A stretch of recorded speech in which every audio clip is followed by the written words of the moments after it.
général du bureau d'études techniques et de développement. Mesdames et messieurs, les directeurs et chefs du service du BNET, mesdames et messieurs, honorables invités,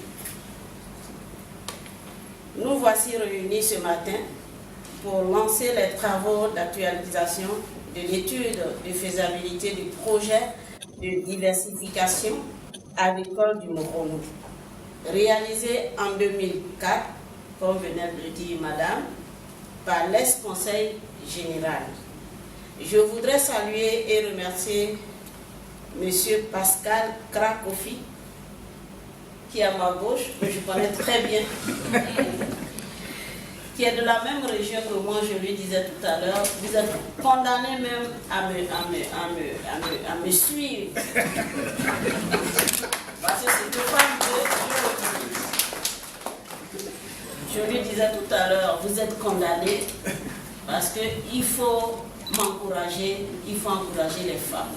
Mais je sais que M. Krakofi encourage les femmes parce que j'ai rencontré le docteur Kodé qui m'a encouragé aussi. Et j'arrive maintenant, je rencontre Mme Moudry et je nie. Donc cela veut dire que maintenant les femmes, c'est la parité, hein, je crois.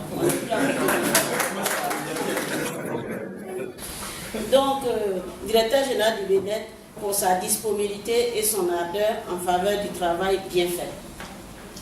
Je remercie également tous ses collaborateurs associés et associés à la réalisation de cette importante étude. Cette cérémonie de signature de convention que le Conseil régional du Moronou organise en partenariat avec le BNET est pour moi d'une importance capitale. Une importance capitale. Pourquoi? Parce qu'avec les conseils du directeur, je me dis que je peux être encouragée parce que vous êtes nos mains, nos bras. Il faut que vous nous suivez pour que on puisse développer la Côte d'Ivoire. On ne peut pas développer la Côte d'Ivoire sans le BNET, ce n'est pas possible.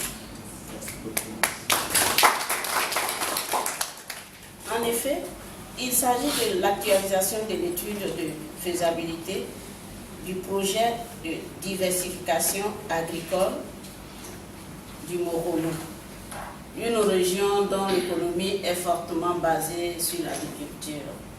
Je ne vous apprends rien, vous êtes de la région. Aujourd'hui, en 2014, des préoccupations nouvelles sont apparues. Il s'agit notamment du nouveau découpage administratif dont nous parlons tout à l'heure et la prise en compte des questions liées à l'accès des populations aux infrastructures de santé et d'éducation. Toutes choses qui nécessitent cette présente étude d'actualisation. La voie de la modernisation de l'agriculture et du développement de la région du Moronou est désormais mieux tracée à travers l'actualisation de cette étude que le Conseil régional du Moronou confie ce jour au BNET pour le bonheur et l'épanouissement de nos populations. Je vous remercie.